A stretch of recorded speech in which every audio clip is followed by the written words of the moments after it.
Hello, everybody, and welcome to the Entrepreneur's Journey, where we interview real entrepreneurs with real stories to learn more about what owning a business is really like. Today, we're going to be talking to Sarah Kalmeta to find out more about the winding road that has led her to where she is today. Sarah is the owner of Pivot Point and is a mindset coach and developer of success strategies. She takes people stuck in their careers and coaches them to kiss their limitations goodbye and recognizes their strengths to reach higher altitudes and aptitudes. She believes change doesn't take time, it takes intention. The programs she develops for executives, entrepreneurs, teams, and managers are tailored to the person's needs and may sprinkle in wellness practices such as yoga, meditation, and Reiki. Sarah is no rookie when it comes to coaching others and pivoting her career. Early in life, she was a competitive Olympic figure skater, which helped her build a foundation as a mindset coach. She has more than 17 years of professional coaching experience, specifically focused on the business aviation industry. She graduated from Embry-Riddle Aeronautical University and has an MBA. She also holds numerous wellness and coaching certificates, including yoga, energy work, boundaries, breath work, and mindset. Wow, that's quite a resume. Thank you for Thank joining us you. today, Sarah, for sharing your journey with us. Thank you, Tracy, for having me on. Quick caveat, though, I wasn't actually at the Olympics, but I was training for it. So it was an extreme competitive environment, but didn't quite make it there. So I just wanted to throw that in.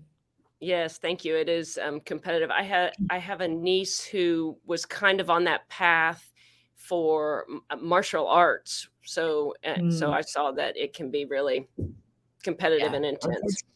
Unfortunately, it damaged the body too much, which is why I had to pivot. Well, I think my niece is beautiful. I think a lot of us were concerned about damaging her beautiful face with the martial arts competition. So yes. High level sports like that are fun, exciting, but maybe bad on the joints. So Mhm. tell us a little bit more about Pivot Point and what you're doing there. Yeah, absolutely. Well, firstly, thank you for having me on. And I love that you're helping shed light on what entrepreneurship is really like and what it's about.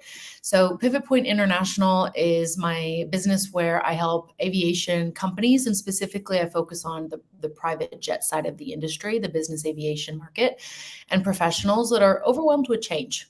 They've been stuck in the mud, spinning their wheels. They're losing clients, they're losing employees, and everything's just chaotic, right? And for anyone watching that's in business aviation, you understand exactly what I'm saying. This is kind of been the model for the last 40 years or so. It's just fly by the seat of your pants and pivot as new things come your way, but it's not always sustainable. So we have a big burnout cycle.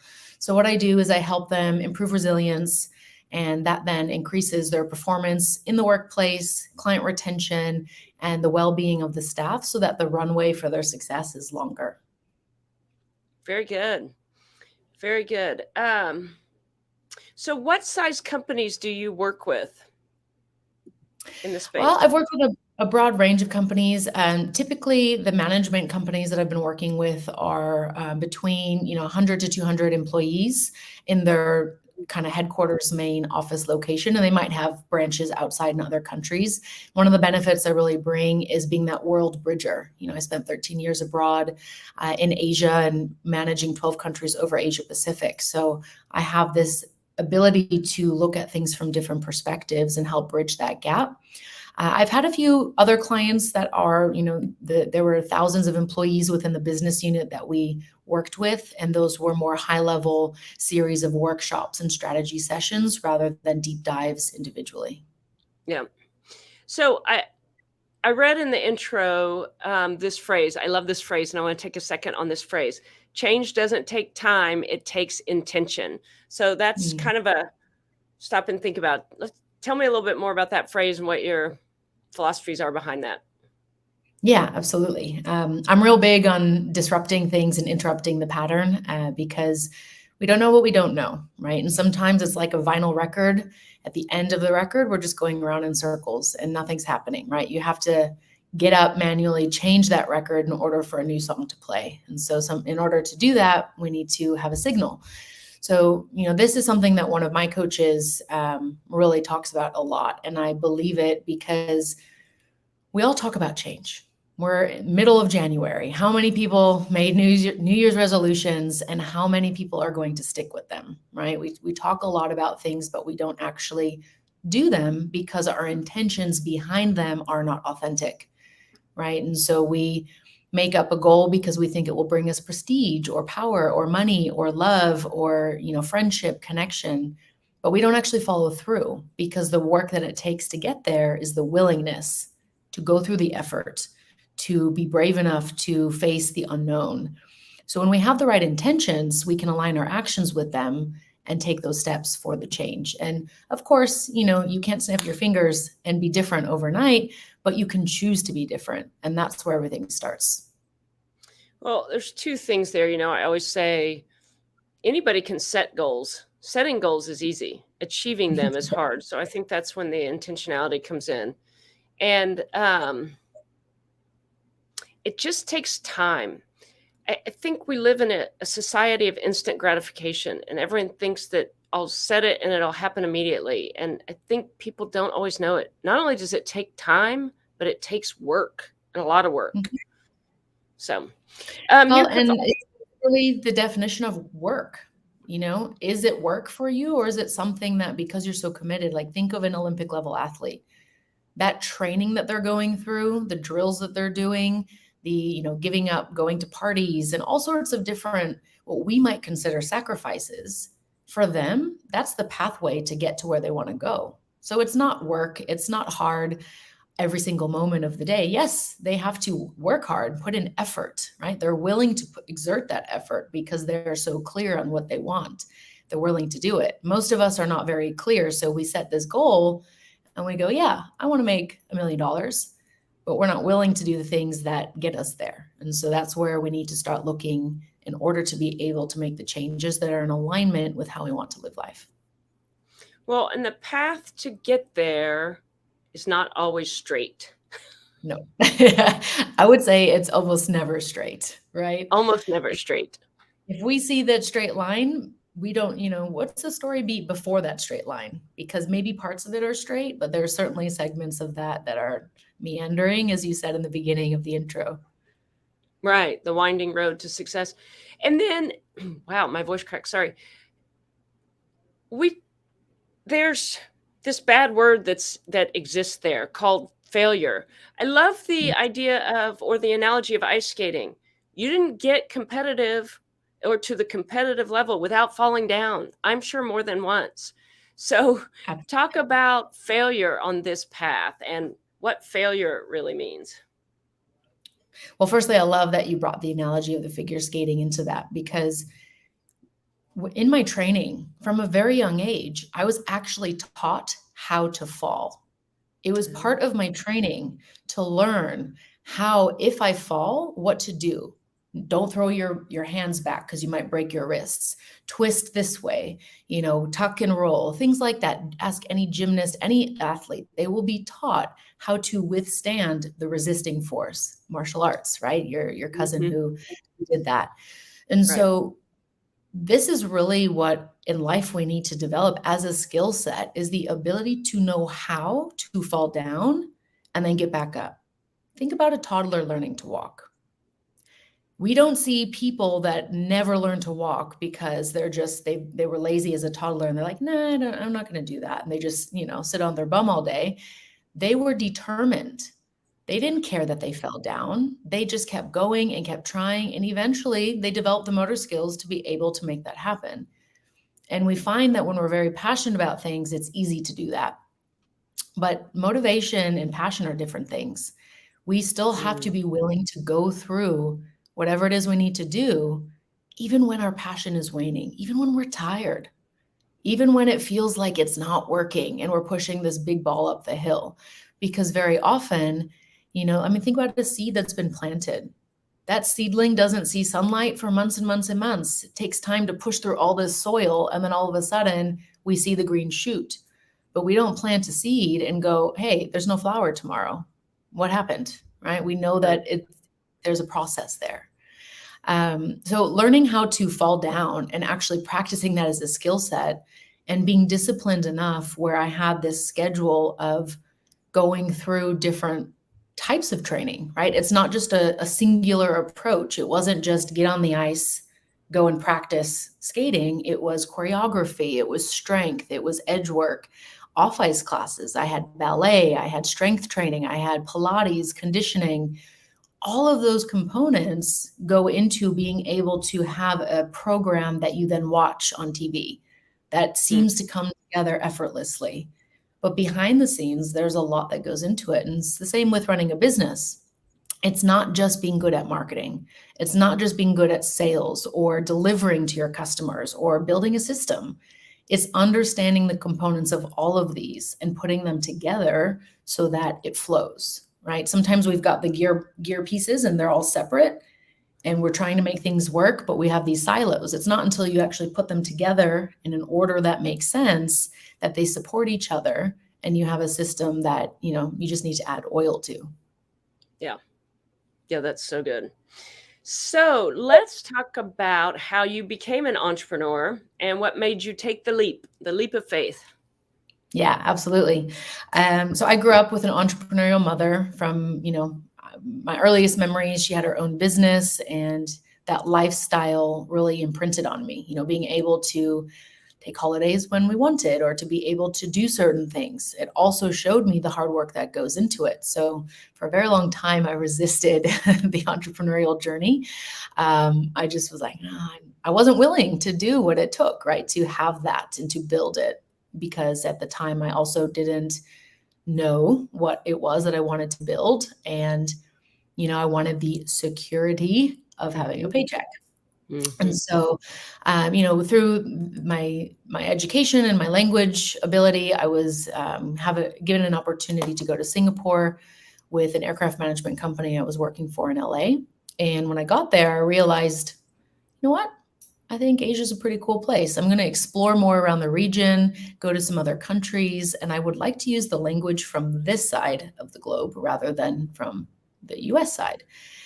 And, had this career working for different companies, et cetera. Let's fast forward. I'm in Hong Kong. It's 2020. COVID happens. And I was looking at the numbers. By the end of January, we were down year on year, 80%. Oof. And I was sitting there like, okay, something's going to happen if this doesn't change. February starts, no improvement, right? Even fewer flights. I knew, especially where I was working at the time, I was working for a vendor service provider that sells fuel and ground transportation and permits and trip planning and ground handling. If there are no planes flying, what are you going to sell, right? Whereas Right. the aircraft management companies or the MROs, they still had management fees coming in every month. So while Mm. legs were down, there's still maintenance that occurs when you don't fly. You still have to pay regulatory fees and make sure your pilots are trained, et cetera, right? So my company, I knew, was going to go through some tough times. And truth be told, at that time, I was a bit burnt out. I'd been traveling a lot, 70% of the time. I'd recently just separated from my ex-husband. So there was a lot of questioning in my world, like, what do I want? All these arbitrary goals of income and title and things like that. I wanted to hit by 35. I'd hit by 29. So I had a few years of, like, well, what's next, right? Like, oh, there's more mountains to climb. And do I really want to climb those mountains? And so I started making plans and I started thinking, what's my skill set? What do I love doing? What can I do? What can I package together? And how does that feel? What does it look like? And then I got the push out of the baby bird's nest from the universe. It was, I already had the kind of mastermind to plan and start mapping things out. But every month, instead of resigning, what would happen would be, oh, I've spent a lot this month. I booked another holiday, too many massages, whatever it was to really alleviate my stress and this kind of coping that had started to take place. And I got the call, which I suspected. Had making my plans. I could see the numbers didn't make sense. My role was all about expanding the region, and Mm. borders were shut, and there were no planes flying, so nothing to expand. Right? It was really about contraction. Got the call that the role would be ending in a few months, and it was this. Even though I knew it was coming, it was still a bit of a shock, and it was also a sigh of relief. And it was like, oh, I can finally do what I want to do because I hadn't yet given myself permission, but this time I had no choice. It was sink or swim. So, as always in my life, I decided I'm going to swim. And from there, it's been a roller coaster, but I wouldn't change it for the world. It happened exactly as it needed to. Awesome. And so you talked about, I mean, the international aspect here, right? So Mhm. you were living abroad in Hong Kong, and then you came back to America. And so now you have a new business, you're a new entrepreneur, and you have mentioned before the difference in marketing between those two cultures, which I find fascinating, obviously, because we're in marketing. So Yes. talk to me about the differences in marketing from the cultural perspective and why it was different. Yeah, absolutely. So I was based in Hong Kong for 10 years, and the the way you're going to market to not only the local culture within Hong Kong, but the expat community within Hong Kong, Singapore, and the rest of Asia is different. The mindset is different. This is a group of people, let's talk about the expats for a second, that have left their home country to go somewhere and do something and achieve something, right? You don't just go to another country to, take a job or build a business because you're not driven, right? You have a certain kind of mindset.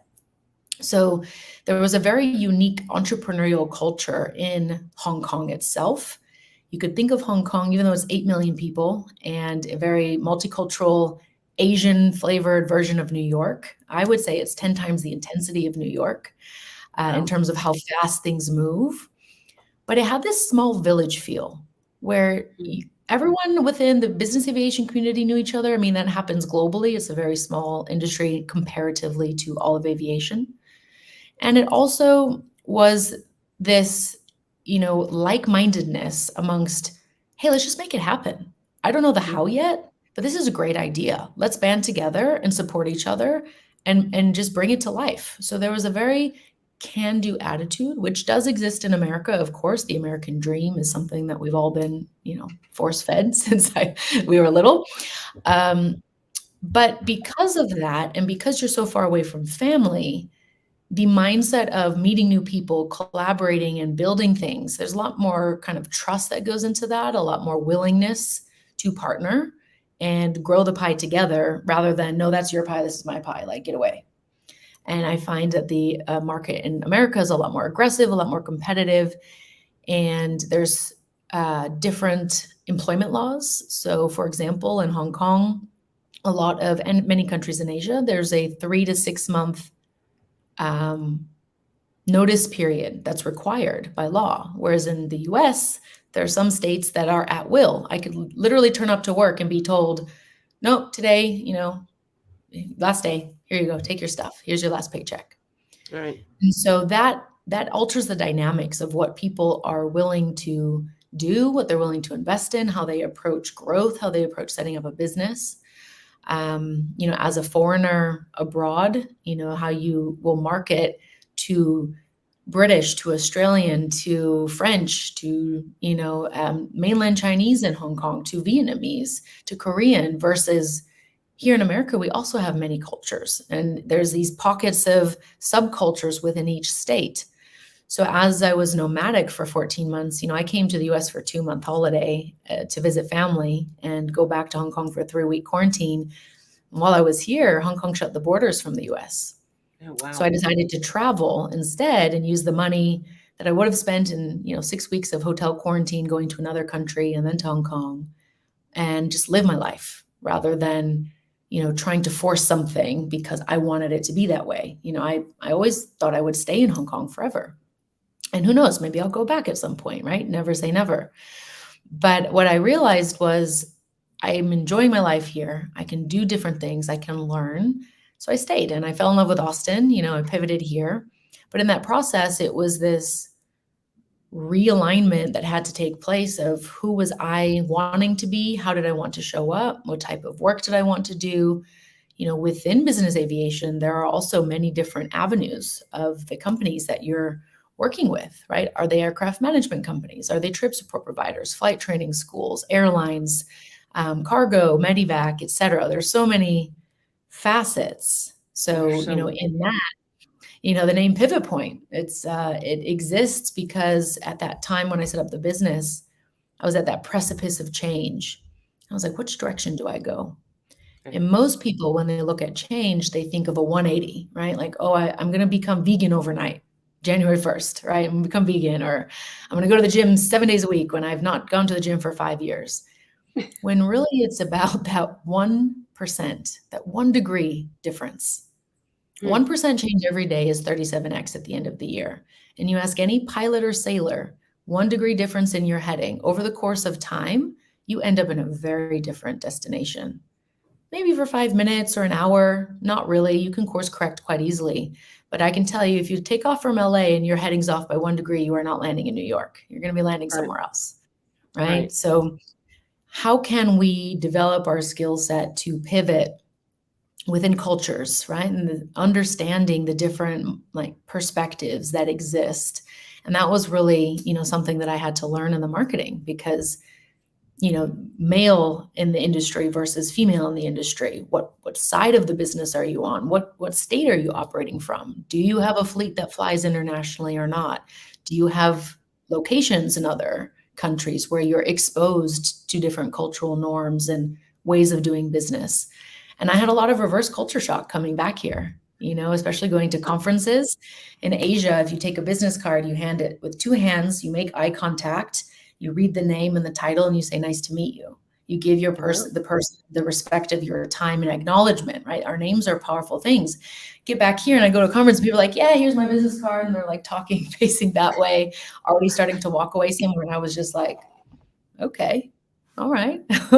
And it took me a while to readjust and to not judge that either, and to understand that that's the norm here. That doesn't signal disrespect. But that kind of marriage between these two mindsets is certainly something that takes a bit of patience and intention to understand and to navigate without knee-jerk reactions. That's fascinating. I knew that in Asia you handed a business card with 2 hands, but I didn't know the rest of that story. That's really fascinating. We were talking beforehand, I was a language major, and I always tell people studying a language is not always or necessarily about learning to speak another language. In so many ways, it's about learning about another person's culture and how they do things differently, or they might see things differently. My favorite story is I was teaching French, and I was teaching them how to say goldfish. We call it a goldfish. Right. In French, it's poisson rouge, which is a red fish. Okay. And so I had this student, they were high school students, and she was like, "But it's not red. Why do they call it a red fish?" And I was like, "Well, it's not gold either." And Right. she's like, "I know, but it's not red." I was like, "I know, but it's not gold." But for her, like, goldfish was a word. Poisson rouge was a description of a fish. And finally I was like, the stupid thing's orange. Yeah. It's a combo of the two. But it's just that whole notion of how you see something and how different cultures see things differently, and how either way might not be right or accurate. I shouldn't use right and wrong, but accurate, right? It's not really red, but it's not really gold. It's really orange. Anyway. And when that word was developed, I'm really big on the etymology of words, right? The history of the word. Right. At the time of its origin, it might have made sense for that, era, for that use. But now it's out of context. And so we use it differently. And so that origination of the word. And I think what you mentioned as well about the difference in language. Mm-hmm. If you look at how German is, for example, it's a very structured language. Yeah. There's no word for gray. It's very black and white. So of course they're fantastic at engineering, right? And you start to pay attention to the structures of the language. Latin languages are often very colorful and vibrant, and there's a lot of descriptive words. There's how many different words for the word love, right? We have this singular word that's supposed to encompass, I love what I do, I love my romantic partner, I love my family, I love my child, but we have one word, right? Mm-hmm. Whereas there's multiple words to describe the different types. in other languages, or even phrases that don't translate over. In China, for example, mafan means like, oh, that's a really big headache. It's a really cumbersome, difficult process and strenuous. But I had to use all these different words in order to convey that meaning, where as I could just say 2 syllables and have you know exactly what I'm talking about. Wow, that's really fascinating. I love language. We could go down this whole rabbit hole, and the whole metaphors, using words and language to describe something that doesn't, well, we could go down that road. Okay, so let's not. We talked about marketing in different cultures. Do you have any other notable experiences that you can think of as an entrepreneur? Anything else? You know, again, it's a bumpy road. So any other notable experiences? From a cultural perspective with regards to marketing, right? No, in general, being an entrepreneur, taking the entrepreneurial leap and, you know, again, smooth sailing, right? You jumped ship, you started your own company and lived happily ever after, and nothing bad ever happened. You didn't fall down one single Oh my time. goodness. I'm going to use the analogy of the ocean here, right? The ocean is in constant motion, right? There's waves and ripple effects. Think of a tsunami. It happens from an underwater volcanic explosion thousands of miles away. So as an entrepreneur, that ripple effect is very real. And there are going to be things internally that take place that ripple out in your behavior and how you do work, how you interact with clients. And it's your job to understand what the origin of that ripple was. And so I say owning your own business is the fast track to dealing with your own shit, because you become really aware of your own neuroses, psychosis, whatever insert word there, your patterns. The quicker you become aware of your patterns, the quicker you are to feel your feelings and to then make different choices is the best way that you're going to use the machete to clear the brush and get through the path without, scratching yourself up and cutting yourself. Now it's still going to happen. You're going to get to points of the trail that are unfamiliar, and there is no map. There is no, one best way through. But what you're going to be able to do, let's use the analogy now of mountain climbing. Owning your own business is like wanting to climb Mount Everest at times. Not everybody wants to climb Mount Everest. Some people are perfectly content to just go on a little hill hike, 1 mile and then go back home. And that's enough for them. And that's okay, right? We're not demonizing anybody here. But when you are a mountain climber that has that goal in mind, you will get to sections where you need to rest, restock on supplies. You need to talk to other mountain climbers who want to scale Mount Everest, who maybe have been there before, who can say, hey, you need these specific tools for this next section you're about to go through. So when you own a business, everything is an investment into how you can grow yourself, grow your business, looking at how you can make your own ROI, not just buying something because it promises, but what are you going to do in order to make that ROI a reality? Because it takes effort. It's not just like, here's the pill and, you can have a successful business. I mean, if that was the case, then everybody would own their own business, right? And we wouldn't see these things failing. So, and going back to, I don't think I answered your question properly on fail. Fail is just the first attempt in learning. That is the acronym I like to live by. And if you ask me, like, what's my biggest failure? It's really hard for me to answer that question. And so really the answer to that, my biggest failure is when I don't pay attention to what my needs are. Because if I am so busy trying to do everything and do, be, have, right? Or do, have, be, whatever the format you do is, if it's action does not create results in your reality. Who you are being creates your results in reality. If you are a successful business owner, who do you need to be in order for that to take place? You don't need to do all your bookkeeping and all your accounting and, all the jobs yourself. You hire people, you outsource. And we know in leadership, we talk a lot about leveraging your strengths, bringing in a team around you that supports where you have gaps so that you have different perspectives. And that's how you grow. I mean, diversified boards, that's why companies with diversified boards do really well. So when you are in your own business, who's on your board? right? Who are you hiring and bringing in, whether that's a coach or an informal mentor, a vendor that you're working with? How can you let them be in their zone of genius so you can focus on yours? And the Right. best way to do that is to build your awareness, right? What do you like to do? And are you good at it? Maybe you're good at something, but you hate doing it. So outsource. Focus Yeah. where you want to put your energy. And that's going to be how you stop failing, right? You're still going to learn. You're still going to have many first attempts in learning. It's a big science experiment. And as the environment changes, you need to change also.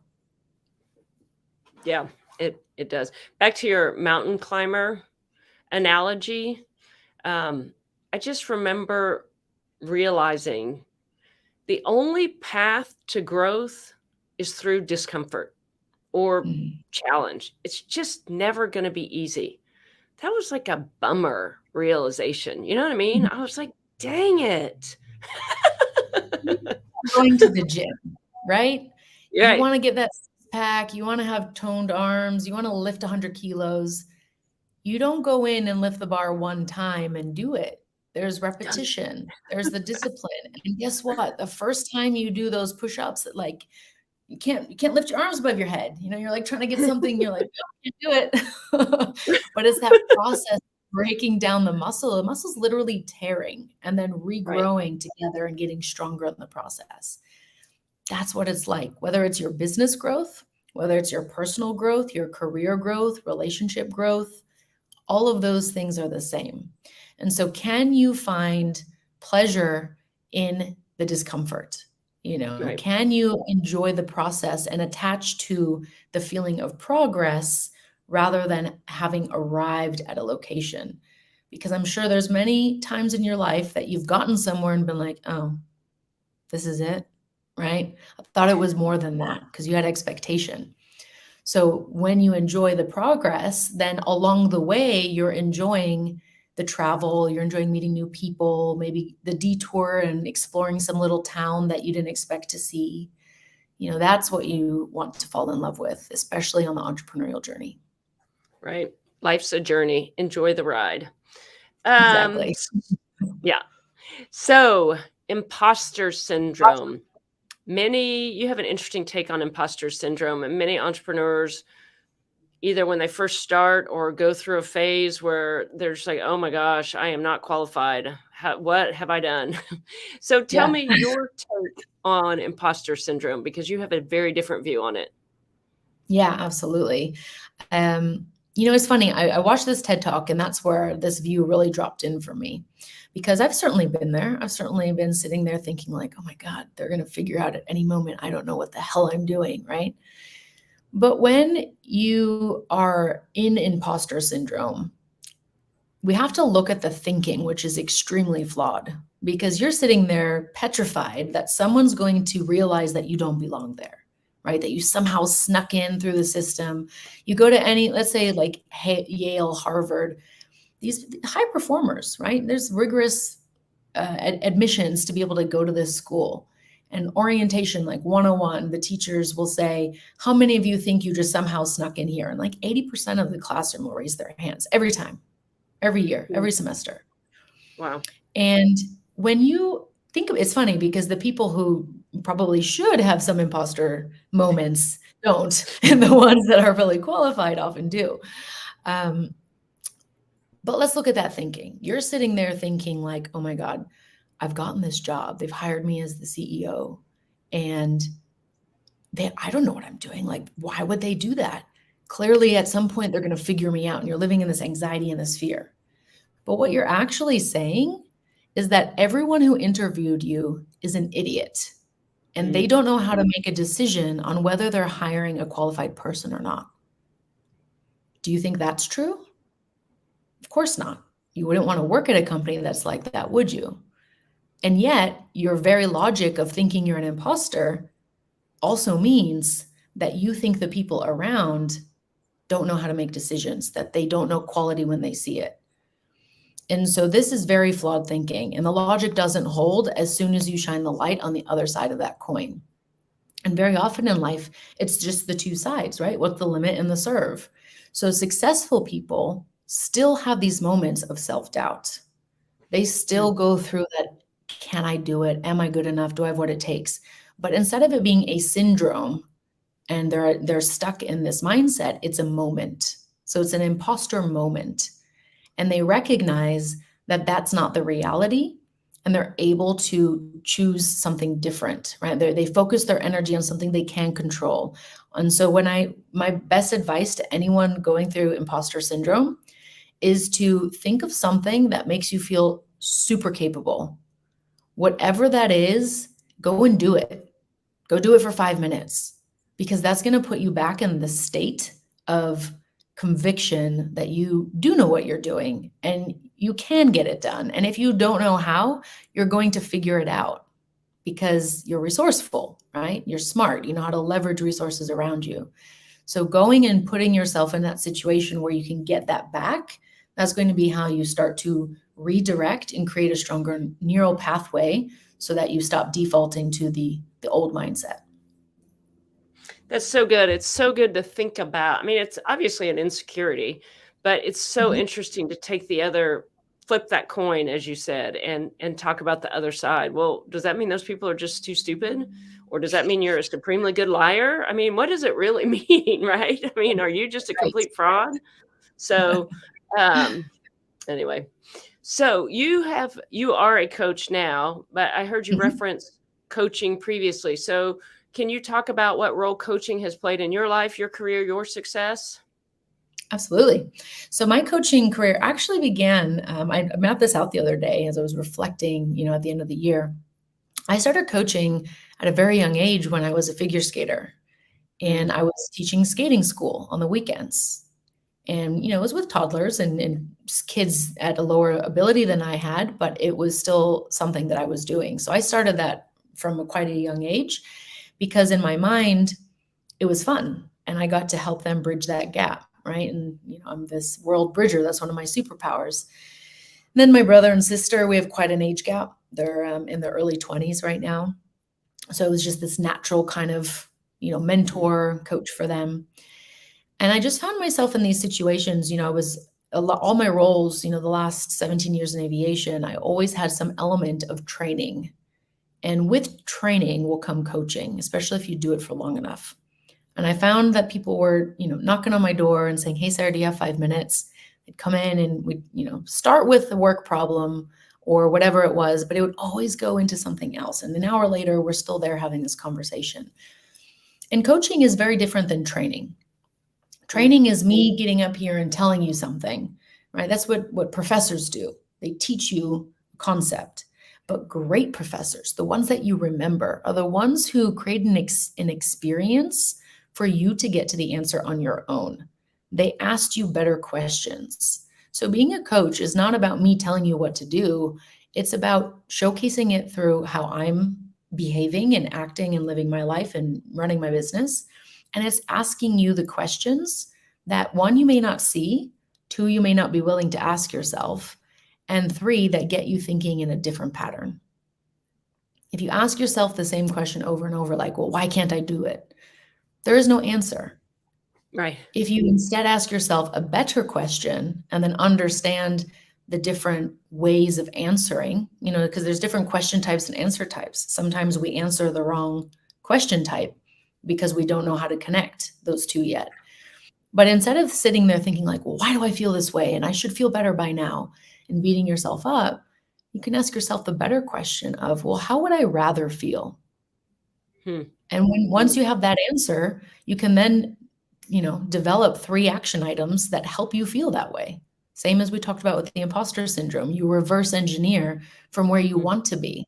It's like Google Maps. What do? You put in the destination you want to get to, and the algorithm calculates the route back to where you are currently, not the other mm, way around. right. And so that's Right. what we really be focusing on. That's so good. That's so fascinating. Um, what do so we'll be kind of wrapping up here. So some final points to anybody watching. What do you credit your success to? What do you most credit your success? Do you think? I most credit my success with my willingness to ask and receive help from others. Mm, And that comes from the mentors, that comes from friends, from family, from the coaches that I hire and work with, from my community. And the more I found myself in resistance to asking for help because I thought I had to do it all, that's when the pressures mounted, when I got burnt out, and when I felt like there was, no clear way out, no escape from everything. As soon as I started to ask for help, it took me a while to receive it. I'd ask and then they'd come and I'd be like, nah, I've got it. I'm okay. Like I'll do it. But thank you for offering. And then it became this practice of just saying yes. So the more I ask and receive help, the more I say yes, the more successful I find myself becoming. That's so fascinating. I had to learn the hard way to ask for help. And it was, I had a business that fell apart. My world just went crumbling down, and it was very humbling. Asking for help is hard. Giving help is easy. I mean, it's better to give than receive, right? So I'm all about, let's just give. I don't like to, but it's hard. Asking for help is hard. It's a very vulnerable, humbling experience, I feel like. Yeah. But I mean, the fact that you said the word receive is showing that you've had some big growth in the area, because a lot of people think of receiving as taking. Oh, I'm taking this from you. I'm a burden. But yet we love to give. So again, like the imposter syndrome, the other side of that logic is, if we love to give, don't other people? And we're taking that joy away from them by refusing, right? It's rude. Like, we understand when we go to someone's home, if they, offer us food and we refuse it, then they're hurt, right? They spent time to make it and welcome us. So even if we maybe don't want it, we try it and we say, oh, thank you so much. That was delicious. I'll eat more later, right? We honor our own boundaries, but we don't just spurn them and go, oh, no, I'm not hungry. I told you I wasn't hungry, right? We're gracious in our receiving and in their reception of us. So how can we, again, just flip the coin, look at it from a different perspective? And I want you to think about something very basic that we do all day, every day: the breath. In the simple act of breathing, we are giving and receiving with each breath. We're receiving oxygen, we're giving carbon dioxide. And the trees around us are doing the same thing in the opposite way, right? So just in breathing, we have to receive. If we don't receive, we die. So how can we take that concept of something so fundamental as our breath and move that into our day-to-day life? Try it. My invitation to everyone that watches this is to simply say yes. If you get a compliment, say thank you. End of story. Full stop. Don't need to say anything else.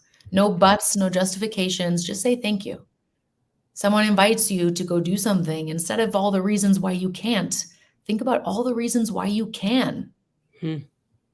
That's going to be how you start to change the narrative. That's so interesting that you use a compliment. Just say thank you. That's like the most basic act of receiving. So many people, even my daughter plays basketball, and her coach, she had a great game. Her coach came up and gave her a compliment, and she needed to explain. And I finally was like, baby, just say thank you. Your coach was being nice. Just say thank you. It's so hard. We have this, I have to explain or negate or do something. Anyway. Right, because we feel almost guilty for our success, or we feel like that'll bring others down. In Australia, it's called tall poppy syndrome. If you stand out above the rest, you'll get cut down. So I don't want to stand out, because then others may not accept me. They may not like me. I might be put on a pedestal.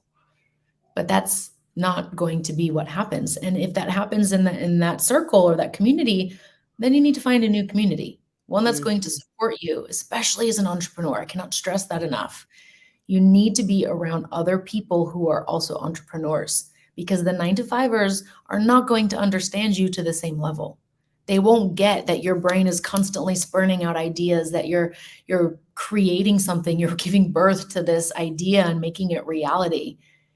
And they only know the 9-to-5 because that's what they're comfortable in. That's fine. No, hard ill will towards people who want that lifestyle.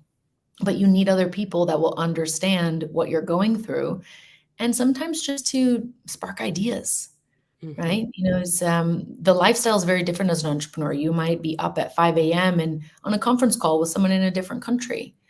And you might miss a party that's on a Saturday night because you're hosting a retreat on a Sunday.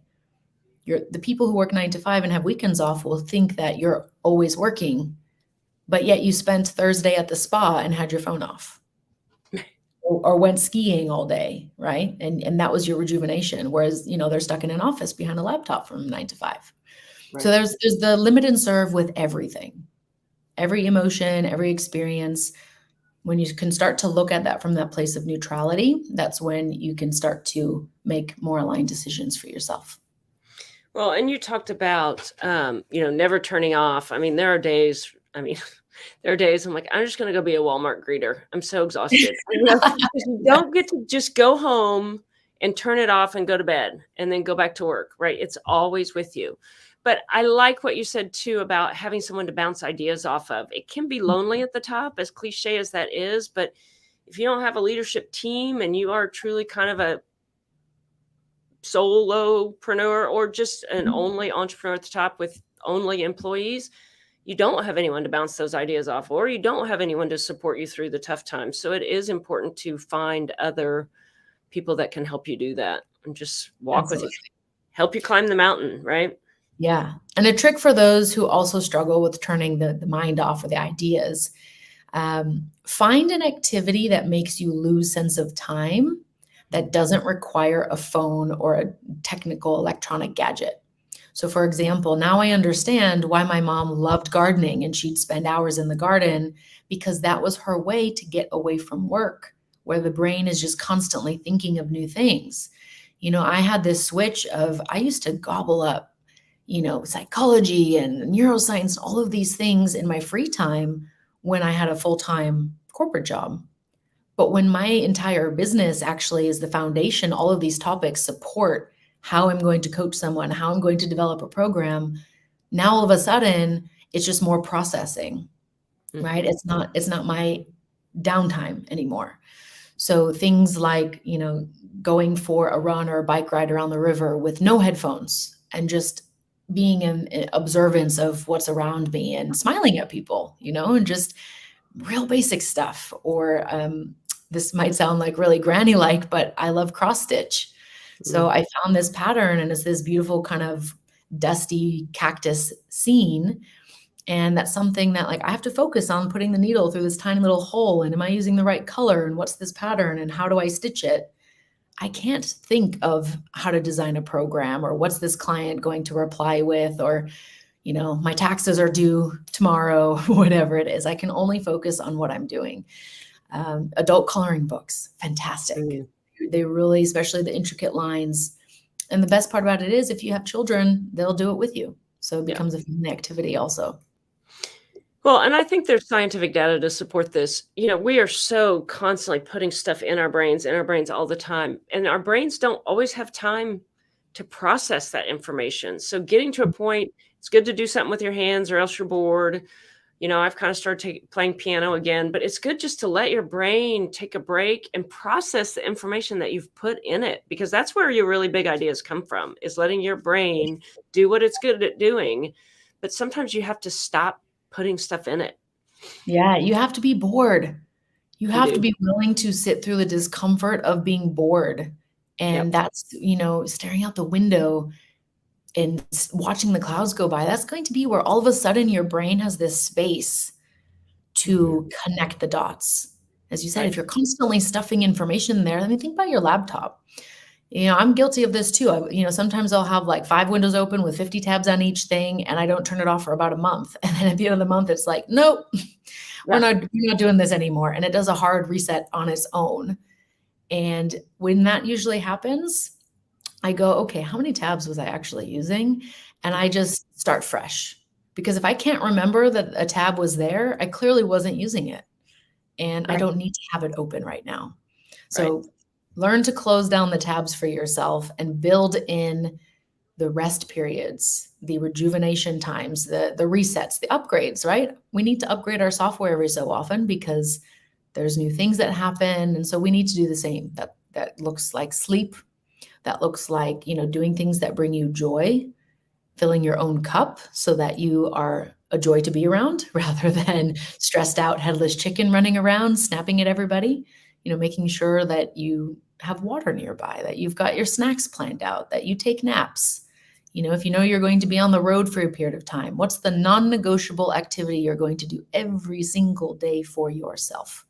Hmm. The rest of the routine and things can fall away until you're back home and you've got what you need for everything.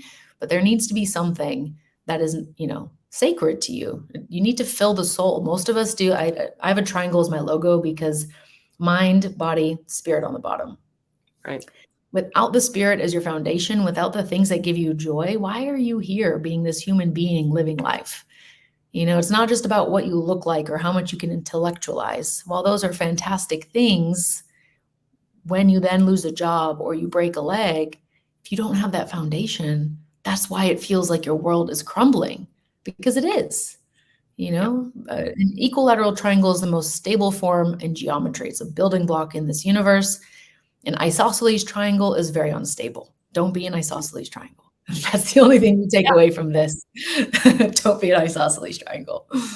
When I was in my 20s, I was in grad school, granted, but my family fired me. It's part of my story. But I just realized on that day, and I was in my early 20s, that I really had no life outside of my work. And I vowed at that point never to have that many eggs in one basket, and to create Mm, much more of a, balanced lifestyle where you have more things besides just work. It was just not, because when that goes yeah, away, there's nothing left.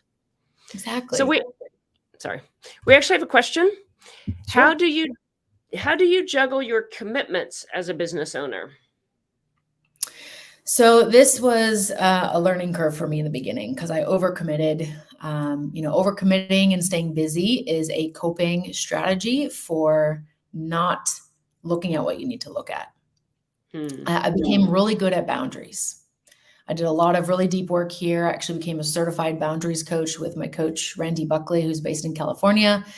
And I have very strict boundaries around the use of my phone, around the use of my laptop, around when I'll take client calls, around, my non-negotiables of physical movement every day, of, giving myself what I need in order to make sure that there's still gas in the tank, right? If you take off in an airplane and you don't plan properly, that can be a dangerous situation, right? Or you're not going to get to where you want to go and you're going to have to stop, and maybe the petrol station's closed at the particular airport, and you have to wait 2 days for somebody to get to you. Hmm. If you look in advance and you start to plan, you know what contingencies are, and you're able to pivot and be more agile. So making sure that you set your system up for success is how you do it. So juggling commitments, I just make sure that I don't overcommit. When I do, because it still happens, I will go back to the person as soon as I realize, I look at I've got a weekly calendar, and if I start to see there's less and less white space on my calendar on my computer, I'll go, wait a second, there's too much color here. I need some white space. And I'll go back to the people and say, I would really love to do this podcast with you, but let's reschedule 2 weeks later so I'll be able to be of more value. What's most important? If I've got client projects on, but then there's these other things that I've said yes to on the personal space, and I have deadlines, I'll go back and say, look, I really want to catch up, but I need to do it after this date so I can focus. So finding focus has been a real big thing in my journey, and the ability to say no. No is a complete sentence.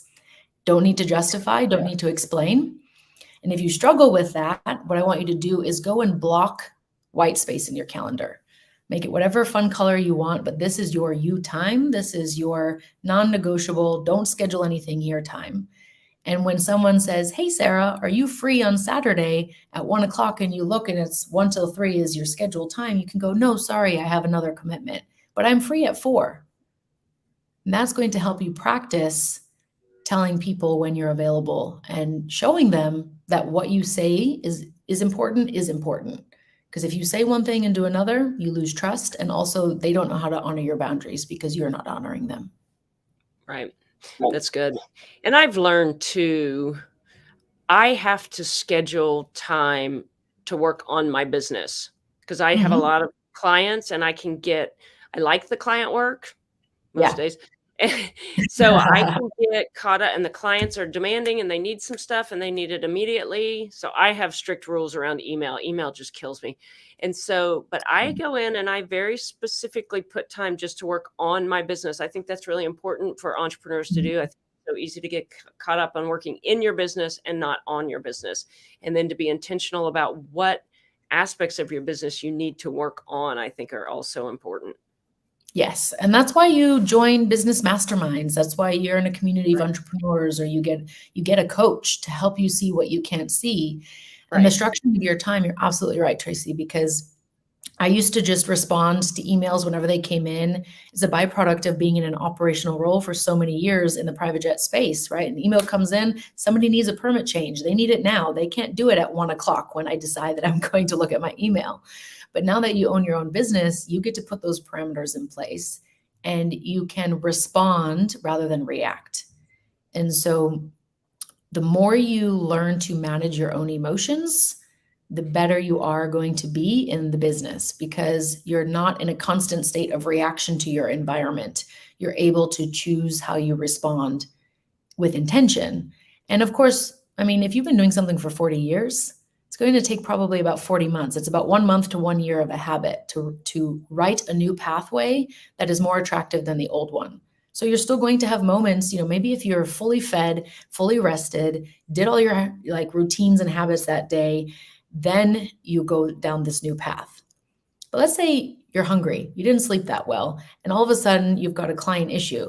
This thing that comes in, you bet your butt you're going to go back to the old pathway, because that's what you're familiar with, and your system is not yet set up to default to the new one.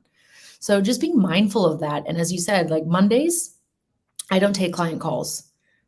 I will have that as working on my business, prepping the week ahead of time. I'm very intentional about windows that clients can just self-book, and making sure that if it's outside that window, it's really not impacting anything else that I've got going on. The self-sacrificing does not work when you own your own business. It will work to a certain point, and then you'll break, and you'll either go out of business, lose clients, or be on this constant pendulum swing. I'm sure, Tracy, you see this all the time with marketing. Market a lot, get a lot of clients, business is good, and then you stop marketing, so then you have 0 clients, and then you're constantly back and forth, and that is very tiring. Or you market and you get so many clients, you can't manage them, and you can't offer the services that you're marketing because you're too overwhelmed and busy, and then Correct. you hit the burnout.